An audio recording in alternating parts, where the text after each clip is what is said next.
great story of my Sure. friend. My friend Dave Prue, who got me started in bow hunting in 1979. I met him. He was 4 years behind me in high school, and I was a big lifter and everything. And he looked up to me, but I didn't know who he was at the time. And I graduated, and then a few years after, I was married in '77. So a couple years after I was married in '79, through a mutual friend, I met this Dave Prue. And the reason I'm telling this story is he, I through a mutual friend we met, and he had said, boy, I always looked up to you in high school. You were like one of the strongest guys in high school. And I said, oh, thanks, Dave. And so he lifted, I lifted. He liked fishing, I liked fishing, but he was also a hunter. So I went over his house, one time. So he's like 17 years old or 19 years old, and he takes me upstairs and he shows me, his room, and he shows me this ammo display board he made. So it was like, at the time I had no clue, like a 22 all the way to say like a 300. Okay, yeah. I know my ammunition Yeah. now, but there was like 10 cartridges on there from 22 to like 300 Winchester mag or something. Back then, I had no clue, and he was saying to me, like, I made this and everything. All right. Cool, they're So, bullets. cool, yeah, whatever they are, Dave, I said, all right. And he told me he hunts, and he had a bow right there, and he had a target out, and he opened the window, and I remember, not, now I know what it was, because he ended up giving it to me, but it was a Jennings. Okay. And he shot, and it was set at like 75, 80 pounds, and he was like picking off. I mean, it was just, he was a really good shot. And this is like brass pins. I mean, Yeah. not like you have today. And I was like, all right, don't think anything of it. So that fall, I'm at home, and I get a call in November, and it's Dave, and he says to me, hey, can you come give me a hand? I've got a big buck.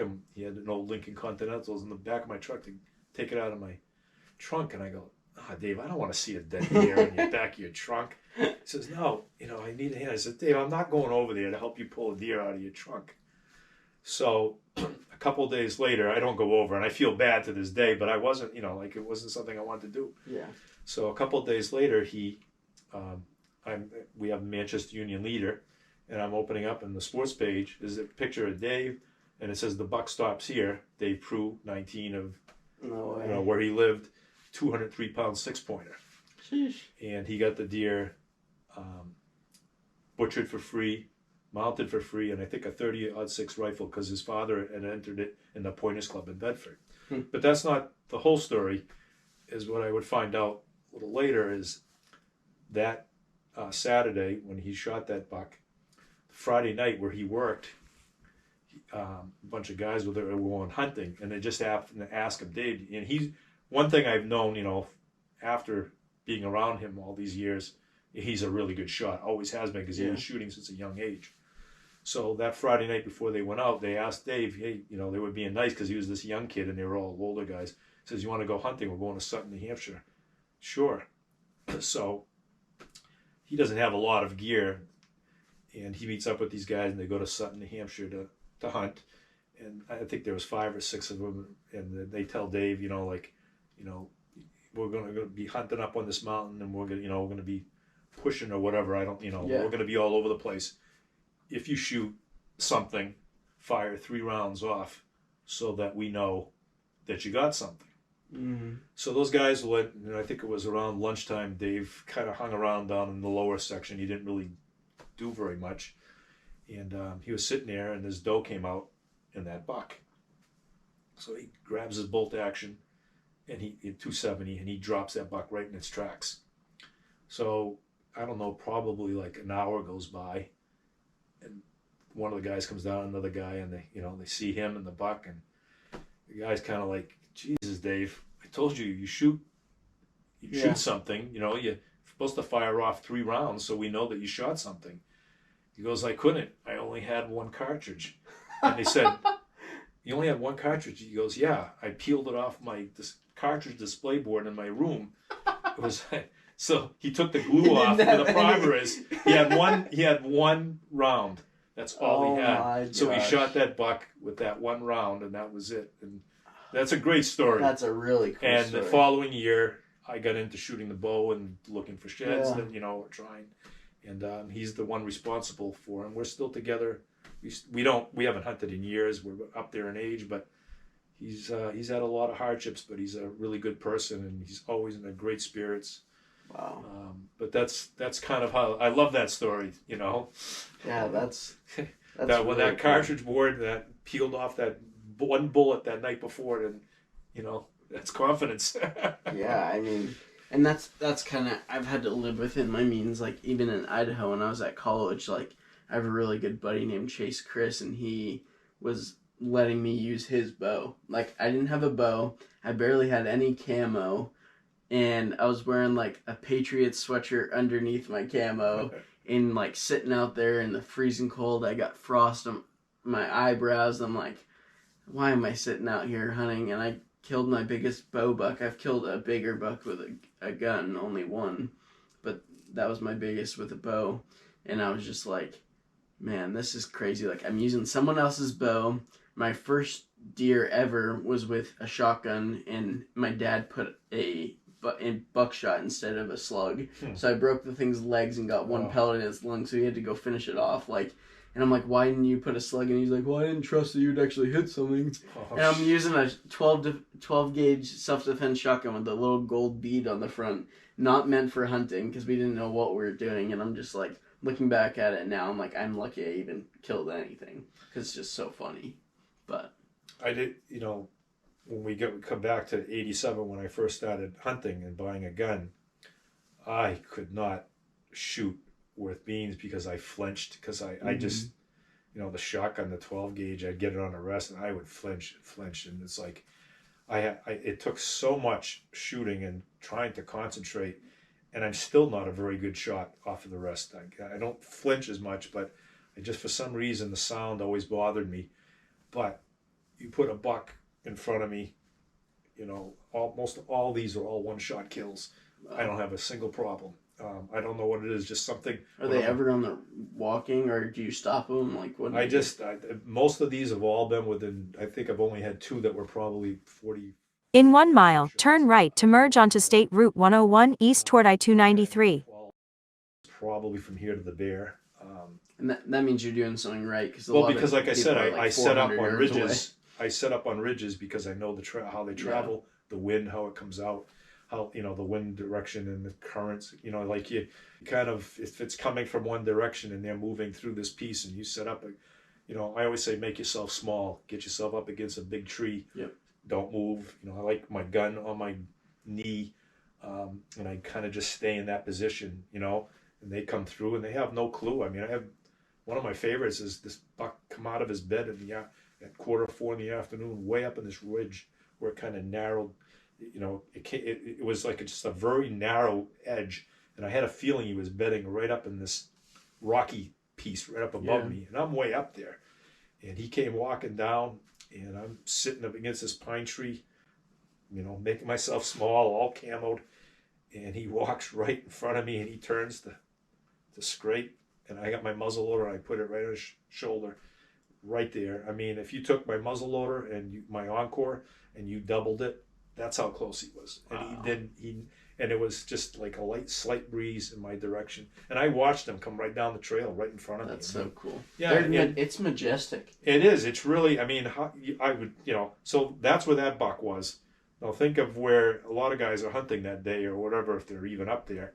I'm way the heck up there, and I get to see that, you know. Yeah. I'm right in his bed. I mean, I'm basically, he just got right out of his bed and walked right towards me and never even looked at me. That was one of my favorite hunting stories, just because of the way it unfolded, you know, because what are the chances of that's going to happen on the ground, on a ridge? It doesn't happen very often, but everything was just like pieces came together. Yep. Awesome. Well, is there anything else you'd like to say before we close? I want to get a photo with those if that's possible or something. But well, just take the photo like you had it of all those. Just like me holding them up. If you I could take a photo. That'd be awesome. Yeah. I'll close this. Well, actually, I want to say the close, but thank you so much for coming on the podcast. I really appreciate it, and it was really nice to meet you. Thank you. I thought, you know, I wanted, you're a young hunter, and I want to help you out any way you can with your podcast. I'm no expert. I'm no great hunter. I never will be. But I just like to help people, and if that's what I'm doing, then that's what I was meant to do. I like to inspire people, and enjoy hunting. And good luck to you this fall, and we'll see what happens with you, and we'll see what happens with me, what direction I'm going in. Yeah, hopefully I can put a mature one down. We'll see. Yeah, just take it. It'll happen. I always say it happens when you least expect it. Yeah. You can scout. If I think about it too much, it doesn't. Yeah, you can scout. You can scout and do everything and all your homework, but you have no control over that buck and what he's going to do. Yep. And then sometimes it just happens, and it's like that buck right there. That was my only 200-pounder at 203, and it was just one of these, hunches, gut feelings that I left another ridge one day hunting 2 days, and I just went up, I got up my third day, and I said, I'm going to hike up to this particular ridge up here. I know I'm going to probably go on in the story, but it happened to be my father's birthday, but my father had Parkinson's, and he was living with my brother in Vegas, and I said to stuck quiet, happy birthday, Dad. And so I hiked up to this, almost to the peak of this place, and I sat there, and as I'm sitting there, I'm realizing it just doesn't feel right. Yeah. I can't see a buck coming through all this crap, and this just doesn't feel right. So I get up. This is like 6:30, 7 o'clock. I get up and I start hiking down. And in my mind, when I was going up there in the morning, there were two spots I wanted to go to. And I really wanted to go to the spot where I was heading after I made my decision. But I go, oh, you're such an idiot. You're walking at this is the worst time to be walking. But I said, nah, you know what? I think I'm going to be better off just a little bit slightly lower into this one area. So I hiked down and got over to that area. It was a stone wall, and I sat on the stone wall, and I opened my backpack, and I had a gâteau sandwich, which is a sandwich. If you ever heard of gâteau, my father used to make it. So it's his recipe. So I took one bite out of the sandwich, and behind me, I could hear that distinctive coming up the ridge. No way. And I was like, I forget what time it was. It was like 8 o'clock or whatever. I still don't recall what time, but it was early. But I had made the move, So I grabbed the gun, and I put the sandwich down, and I'm standing on the stone wall trying to balance myself, and I could hear him coming and coming and coming. But there was this gigantic, I think it was an oak tree, one of the biggest oak trees you ever see, that had come blown down in a storm, and there was an opening in the wall below me, but the limbs and everything was so big so he was coming to cross through that, but it was blocking your view, blocking my view, and I could not see him. That's how I saw my first big buck. It was next to a tree that got struck by lightning and fell down. It fell down, and he was like, I could see a little bit of it, but I was like, oh my God, I can't believe this. And all of a sudden I saw the side that's a little bit, the tip is broken, tickling a little beech tree. Now you're talking, we're only like 10, 12 yards away, but I can't see. And I'm like standing on the wall and thinking like, oh my God, but I don't know what he is. I just see a little tine, and then my pants. And then all of a sudden he comes out and he starts working his way up, but I don't have a shot because there's all kinds of crap in the way, like the limbs and everything of these trees. Are you sitting on the wall? No, I'm still standing on the wall, and I'm thinking of all the things. I don't want to shoot offhand like this. Yeah. This was a brand new Browning gun I had and a brand new scope, and I'm always used to taking close shots on the ground. Here I am offhand. I'm like, oh, not no, on your knee or anything. Yeah, no, I don't want. This can't be happening to me. And as he started, I'm looking at him like from the back end, I'm going, oh my God. You look at the back of that rack in the woods with the big body, and I'm like, oh my God. Now I'm seeing him, but I still don't have a shot. And he's probably about 40 yards up. There's a little plateau and an opening, and he hits that opening. Just as he hits that opening, I had that scope on him, and I was like going like this, but I concentrated on the last rib, and I shot, and almost instantly I heard crash. Wow. I mean, if it hadn't been for that one little shelf or whatever that he just crested, gave me that one opening. How far away was it? About 45, 50 yards. Yeah. That was the longest, I think, shot I've ever taken. That's awesome. And I went up there and I couldn't believe, like, I was looking at that. That was like my first really true trophy. And, No, that thing's giant. and I The was brow like, tines and the mass. And just yeah, the, that was the him. sheer The one on frame. the left is the one that was the one that I was on the wall. And that was probably my longest shot. And he was one of my closest shots. He was 10 yards. They're both beautiful. Yeah, they're both different. And he the year before had a broken brow tine. So instead of the broken brow tine that year, he had broken his main beam. So my last 3 bucks have all had something broken, but they're all fighters. Yep. But yeah, those are. I don't know why I like that 6-point more than like. I love a big. He's so cool. Well, I like this is still one of my favorite bucks. Yeah. The pitchfork. I just it was my first muzzleloader ridge hunting. Third shot in the third day of the season. In an area that was my first year hunting on my own up on a ridge. He just showed up majestically at 8 o'clock in the morning, and they put it right in his chest. And when I went to look for him, there was some swear words, and I was ready to wrap the muzzleloader around a tree because I hit him here. I couldn't find any blood. I'm new. This is like I'm just walking and kind of seeing where he kicked up on the leaves, and I was like, I can't believe I had the scope. I was sitting down. I mean, it was probably a 30-yard shot. The smoke cleared. He had his head down. He took off, and just about when I was like, I can't believe I missed him. There was like the big bright pink blood, like silver dollar, and then he probably went 70 yards.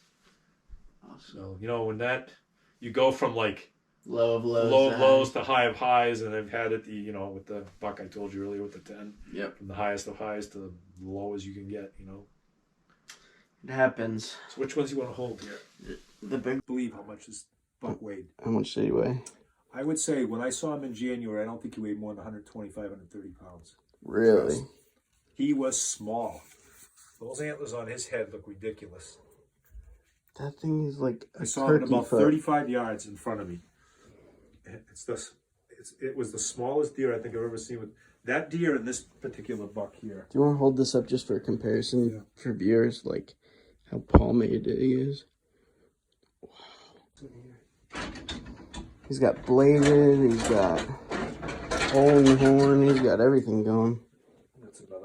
That's another one from around here.